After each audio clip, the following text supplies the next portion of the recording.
Hi, long time no see. It's Mitzi. Welcome back. Today I'm just doing a little story time because life is boring right now in the time of Corona and no one's going and doing anything, including myself. So I have nothing cool that I can go show you or anything like that, but I do have some interesting life stuff that makes for a good story, I guess. So today's story is going to be about a stalker I had. So this happened a long time ago. Like I want to say I'd have to do some math. 5 or 6 years ago, maybe a little bit longer than that. I was in my early 20s. That part I remember. Because like I was old enough to drink, but definitely not old enough to know better about anything. So the story starts pretty innocently. I went on a date with a guy and I wasn't feeling it, but because I didn't think it through very well and I was young and I didn't recognize the dangers of just allowing random people to know where you live. And so at the beginning of the date, I had him come pick me up. At the time, I lived in a rental property that was a big long house. It was a big cinder block house, and it was in the middle of a 2-acre yard. It was real nice, just like even yard. It wasn't like super forested or anything. It was like a nice big yard. There were like 2 or 3 trees like in the actual yard, and then it is just surrounded by a huge forest. It was property owned by these guys, like these 3 guys, and it was like a hunting reserve for them. They would go out there a few times a year. So it was just me. My nearest neighbor was a few miles away. It was a really cool place to live for me at the time. I enjoyed it. I enjoyed living outside of the city. Went on a date and I had him pick me up at my house. So now he knows where I live, which at the time I didn't think was a big deal. But I didn't feel anything. I didn't have a connection. So after the date, I was like, the next day, I messaged him and I was like, thanks for the date, but unfortunately, I don't really think that there's that connection that I'm looking for. So, I wouldn't like to go out again, but I hope that you find what you're looking for. Something like that. Something along those lines. Super chill, but definitely making my intent known that I was no longer interested. So fast forward, and I lived out there by myself at the time. Like I didn't have any roommates or anything like that. And this guy, like he still had my number, and he started like texting me randomly. Like a week went by or something, and I got a text message from him and he said, "Hey, I'm in your neck of the woods," or "I'm in your neighborhood," or something like that. "Can I come by?" And I was like, what neighborhood? Oh, also I forgot to mention, this man did not even live in the same city as me. He lived like a big drive away, like about an hour. Not a big drive, but like it's not some place that you don't just do an hour drive just cuz, you know what I mean? So one, he didn't even live in the same city as me. Two, I didn't even live in the city. I lived way out, like in the boonies. And I was like, no, because I didn't want to hang out again. So I was just like, no, thank you. Like, I don't want to hang out. And I didn't think anything about it. Later that night, I went to bed and I used to watch TV. I mean, I still watch TV when I go to bed, but like, I was watching TV in my bedroom and there was a window in my bedroom, but my bed wasn't really next to it. If this was the wall that my bed was on right here, along this wall, this direction, that would be the window. And the only part of the room it looked in on was the dresser, which is where I had the television. And while I'm sitting there in bed, like laying there in bed, falling asleep, I hear like tapping against my window. Like, it's very obviously the sound of something tapping on a window. Like, that's not mistakable for anything else. But I was tired and I was just like, you know, there's a big tree, because I hadn't been living there for super long, you know, at this time. And I was like, there's a huge tree outside. I bet that the branches are just scraping against the window because of the breeze. And I went to bed because I was like, nothing going on.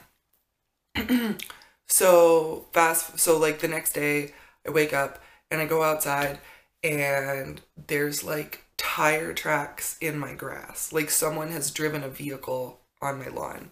And I'm like, that's really peculiar because I didn't do it, you know what I mean? I had a driveway and a garage, and so I was just like, weird, but I did know that there was a hunting reserve out there, you know, and while I don't know if people go hunting in the middle of the night, I was like, maybe someone out here was hunting at night and they had a four-wheeler and they just like cut across my property to like be quick, you know, rather than going around this big square like in the middle of the thing. So I don't think anything about it. Some time goes by, not like a lot of time, but like enough time that I am not thinking about it. And oh, by the way, when I went outside the next day and I saw all those tire tracks in my yard, I also walked around to see whether the tree could have been touching the window, and the tree was about 30 feet away from the house. There's absolutely no way any of the branches could touch it. The branches were above the roof of the house. It was a massive old tree that had been there for forever. So I was like, well, that's weird, but I still wasn't really thinking much of it because it was just weird. So some time goes by, like a week or two goes by, and this guy messages me again, and I'm like, this is weird. Like, I made it really obvious I didn't want to hang out again. Like, I don't really like that he keeps messaging me. But yeah, so he messages me and he's like, hey, I want to hang out. Can I come over? And I was like, no, you cannot come over. And he was like, oh, really? I just want to come and see you. And I was like, no, I don't want to see you again. Thank you, though. You know, like, at this point, I'm still being, like, nice, and I'm, like, trying to just be, like, maybe he isn't getting the hint, or maybe he thinks that, oh, if I keep trying, like, she'll like that or something. I don't know. That's kind of what was going through my head at the time.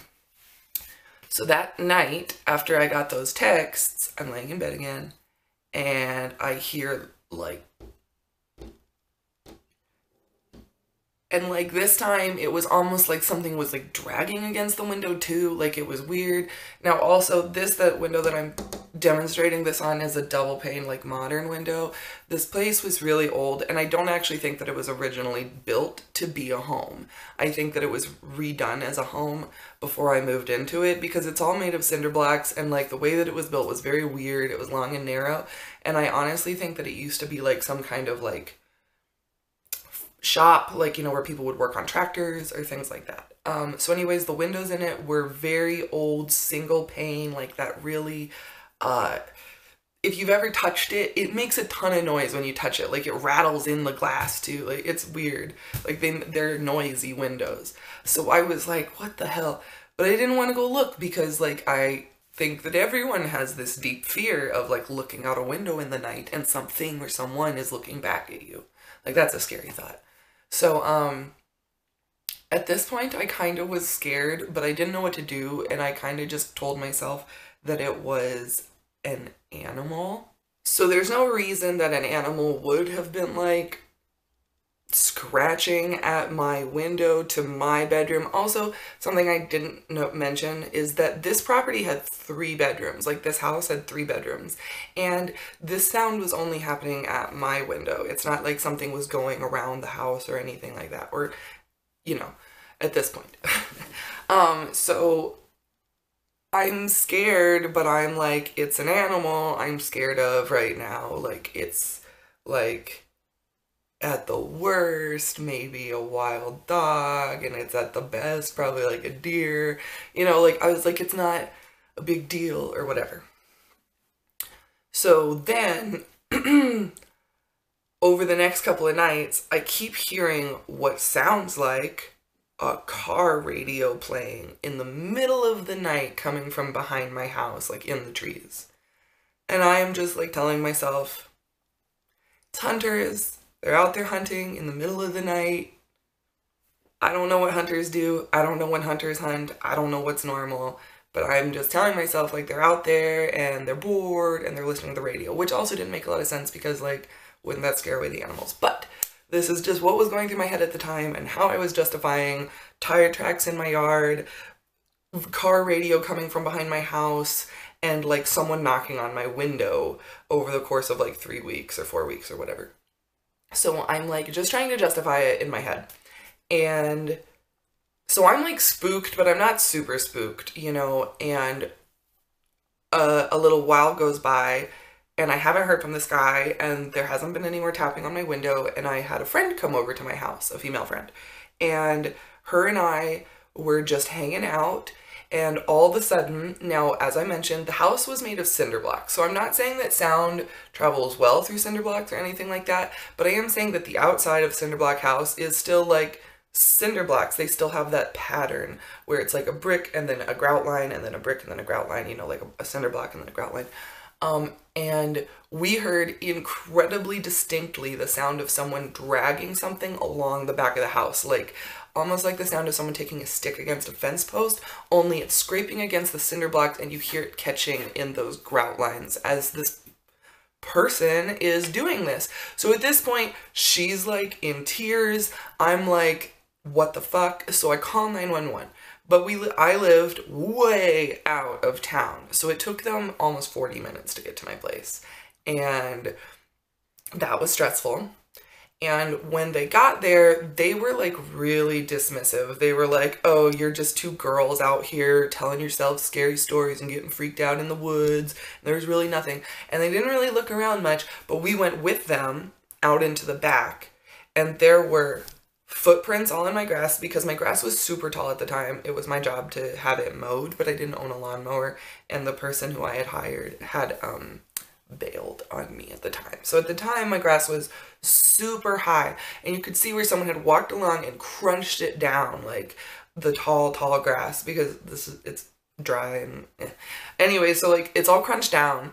And also on the back of the property, so it was the back of the house that they were doing this with the stick or whatever, there was also a pump house, and the pump house had a thin, like, plywood door, and propping the door shut was a cinder block, just a spare cinder block, because no one came out here. There was no need to secure these things any more seriously. However, whoever had done this had picked up the cinder block and hurled it through that door. Now, at the time, we did hear a loud noise, but I told her, my friend, because she was like sobbing and she was so scared, I told her that it was faraway thunder because it was like a crashing sound, and I was like, oh my god. And I was like, it's thunder, there's a storm rolling in, like, don't panic, like. But apparently I was wrong. This person had thrown a cinder block through the plywood door into my pump house. And when the cops saw this, they said, it's probably a deer. Okay.